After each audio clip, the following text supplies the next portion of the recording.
स्वागत है आपका सीएनबीसी आवाज पर। आप देख रहे हैं खिलाड़ी नंबर 1। भारतीय बाजार आज थोड़े से बैकफुट पर आते हुए दिखाई दे रहे हैं। निफ्टी आप गौर करेंगे तो 46 अंकों के नुकसान पर ट्रेड कर रहा है।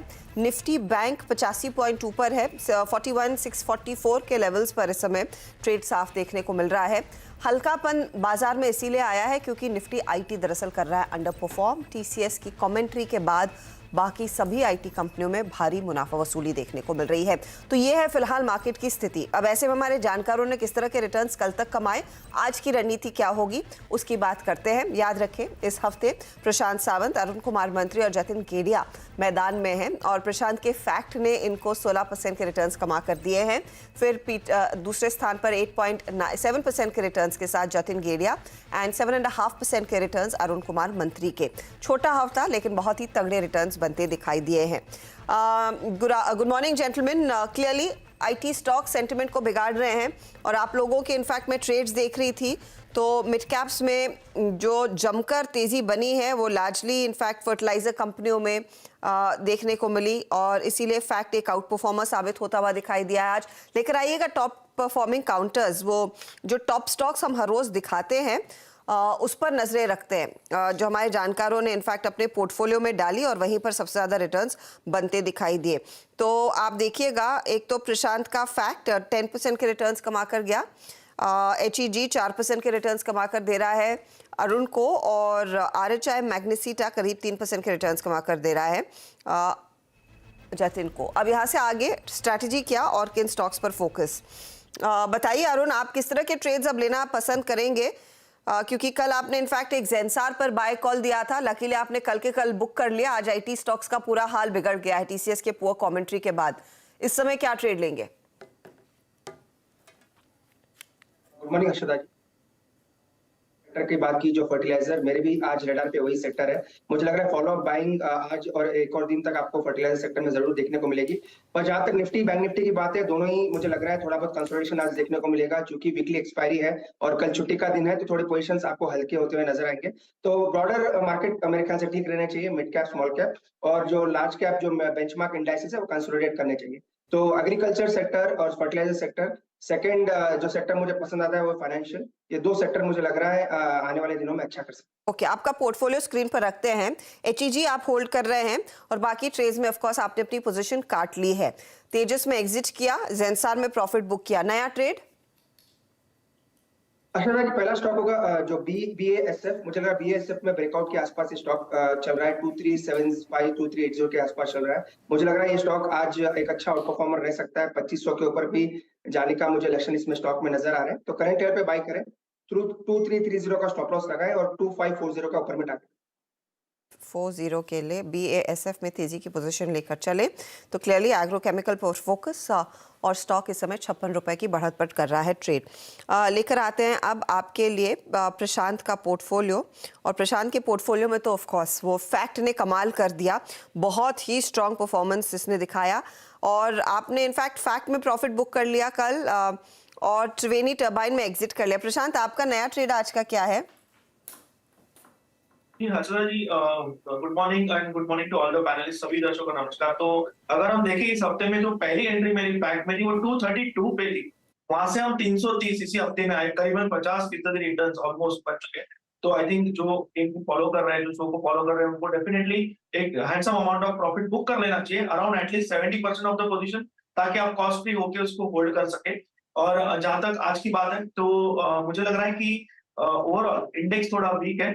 इसी के साथ एक और अपडेट है, जो बंधन बैंक मैंने ट्रेड दिया हुआ था 209 पे 208 पे शॉर्ट के लिए, वो गेम के हिसाब से मैंने एग्जिट किया था, बट वो आज वीकनेस दिखाना शुरू कर रहा है। तो आज जो मेरा ट्रेड होगा वो फिर से बंधन बैंक में शॉर्ट होगा, करीबन 202.50 203 के लेवल में चल रहा है। मैं स्टॉप लॉस रखूंगा 209 पे और टारगेट यहाँ से रखूंगा मैं 190 का। ठीक है, 190 का आप लेकर चलेंगे टारगेट और 209 का स्टॉप लॉस लगाने की सलाह। स्टॉक आपके सामने 202 के आसपास कर रहा है। ट्रेड सेल साइड का ट्रेड बंधन में आया है। अब बात करते हैं जतिन से। जतिन, आपने मैक्स हेल्थ कैरी किया और साथ ही EIL, ये बताइए कि नया ट्रेड क्या जोड़ेंगे? हाँ हर्षदा जी, गुड मॉर्निंग। मैंने EIL अभी एग्जिट किया है। ओके, तो किस लेवल पर बताएंगे प्लीज? 75 के लेवल्स पे मैंने एग्जिट किया हुआ है। ठीक है, और मैक्स हेल्थ मेरा रिकमेंडेशन नहीं था, आई सपोज।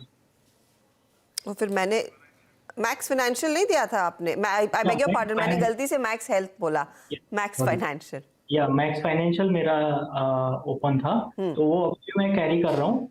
तो आज के लिए मेरा स्ट्रेटेजी बाइंग का ही रहेगा। मुझे नहीं लगता है कि एक दिन की नरमी से ट्रेंड रिवर्स हो जाएगा। ठीक है, तो इसलिए हमें एक बाइंग की सलाह देंगे। हमारा जो रिकमेंडेशन है वो एनएचपीसी में रहेगा। एनएचपीसी एक ट्रायंगल में से ब्रेकआउट देने की कोशिश कर रहा है, तो हमारा बाइंग कॉल रहेगा with a stop loss of 4150 on the down side, और 49 के लेवल्स हम लोग टारगेट कर रहे हैं।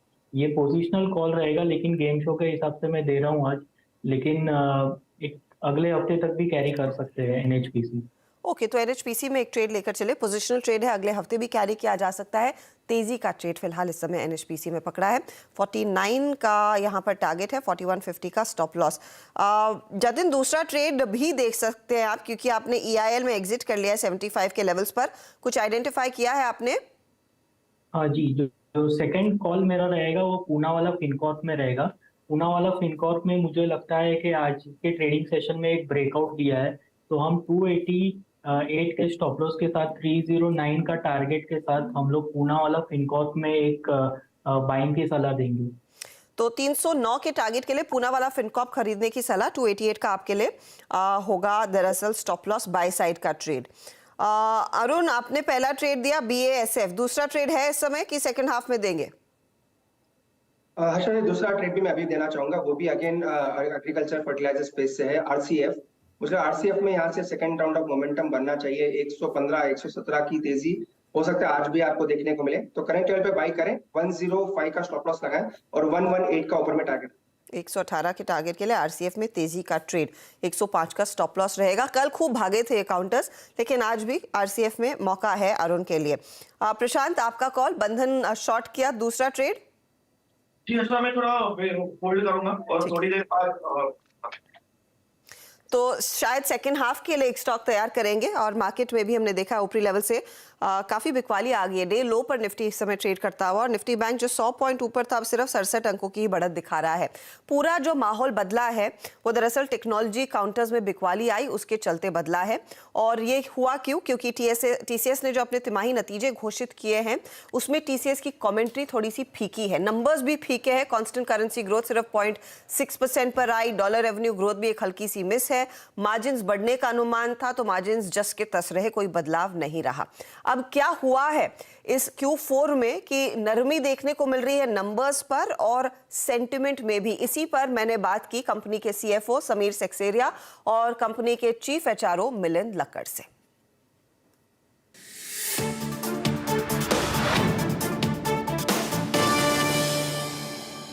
TCS की चौथी तिमाही के नतीजे आ चुके हैं। आप कह सकते हैं ये Q4 थोड़ा सा म्यूटेड रहा, क्योंकि मार्जिन्स पर करीब 24.5% की जो डिलीवरी आई है ये 50 बेसिस पॉइंट का एक मिस है।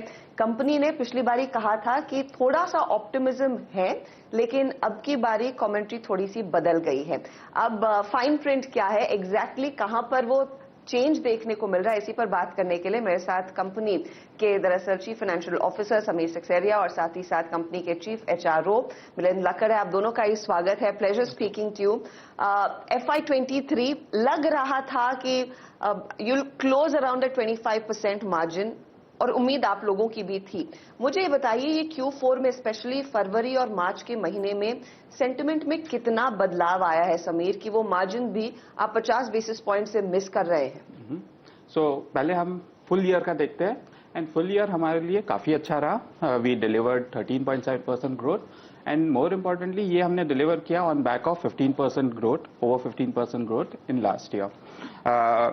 And as we called out at the beginning of the year, what we were seeing is, if you looked at UK में हमने देखा कि कस्टमर्स, इनफैक्ट 2 क्वार्टर से जो हम कॉल आउट कर रहे हैं कि customers are proactive, they are actively taking decisions, they have accepted what things are, and then we saw deals coming in.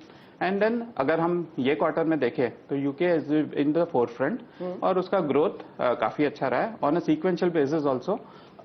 multiple times outperformed what the company delivered. फिर Europe में हम जो बोल रहे थे, there was nervousness, and last quarter हमने call out किया कि it is getting better. They have started taking. ये टाइम हमने डील्स देखी है. So between UK and Europe जो extreme cautiousness था started changing over the period in the last 1 year towards the better. जबकि US का जो हिसाब है, we were expecting short-term cautiousness होगी and things will improve.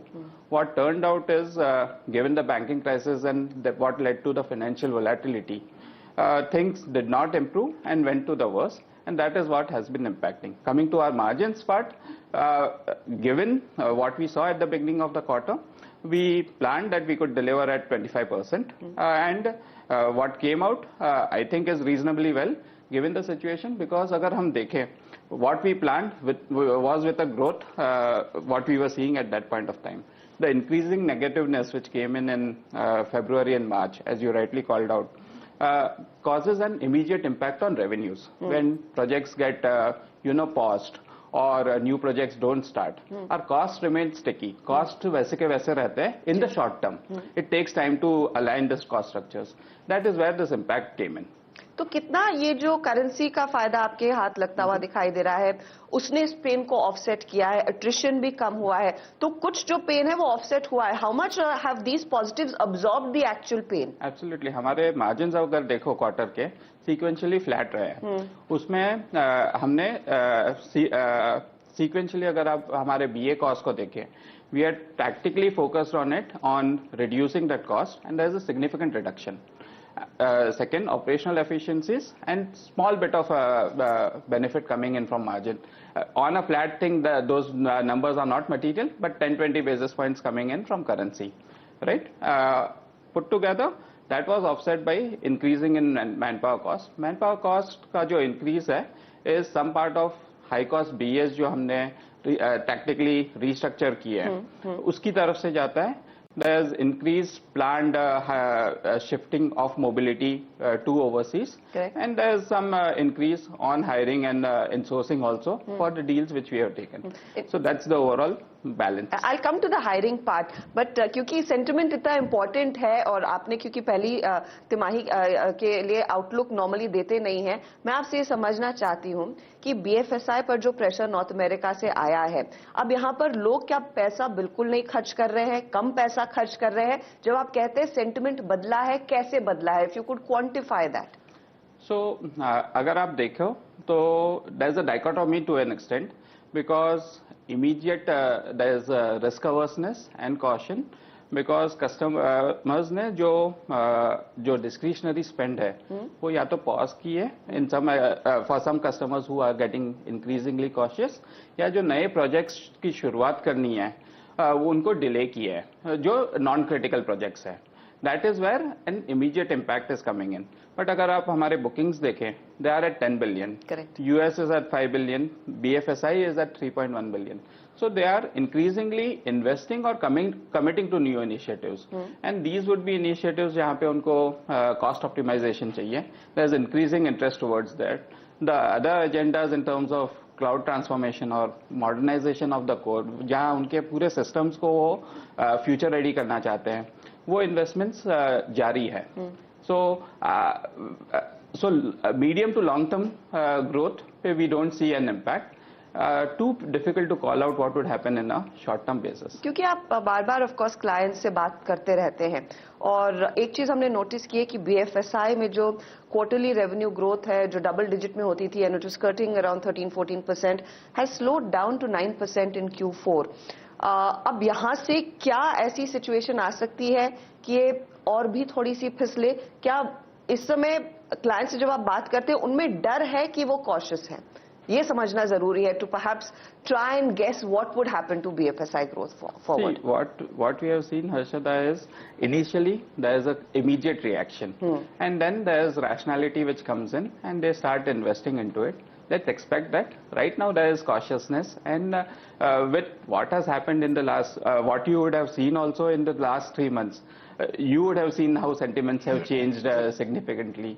So that's what is reflecting, and going by past precedents, we would expect that once the overall reaction is over, there would be, because technology remains a core and an enabler to help them achieve their objectives, whether it is reducing cost, going for being future ready, or having an enterprise which is agile and resilient. So I think technology should remain the... तो caution not fear. Yes. Okay. Attrition costs कम होते हुए दिखाई दे रहे हैं. Is it likely to get better in the coming quarters? Absolutely. It will be better. I mean, we are, if you look at, we came from 21.3 to 20.1, which is, you know, LTM wise ऐसा कम दिखता है, कम हुआ है. लेकिन actually if you look at quarterly annualized attrition, it has come down by 4.2%. और वो trend continue रहेगा और attrition is going to go back to pre-pandemic levels in the second half of this year. Okay, that's good to note. ये बताइए आपका plan क्या रहेगा hiring को लेकर, क्योंकि हमने देखा इन द लास्ट 2 क्वार्टर्स कई कंपनियों ने जो ऑफर्स दिए थे उनको होल्ड पर रखा. There's been a lot of layoffs across of course startups and other companies as well. ऐसी सिचुएशन में TCS का प्लान क्या है FY24 के हेडकाउंट को लेकर? कितना आप इसको बढ़ाना चाहेंगे, या फिर जो आप पिछले क्वार्टर में कह रहे थे क्योंकि Q1 से Q3 तक आपने बहुत सारी हायरिंग कर ली थी, you'd perhaps just put those youngsters into the system? That's right. So first of all मैं बताऊंगा आपको कि हमने जो भी ऑफर्स दिए लास्ट ईयर, हम उन सबको ऑनर कर रहे हैं. Some people, most of them have got onboarded, some of them are getting onboarded even now. So वो तो एक वो हमारा, that is how we operate and that is how it's going to be. You know, that does not change.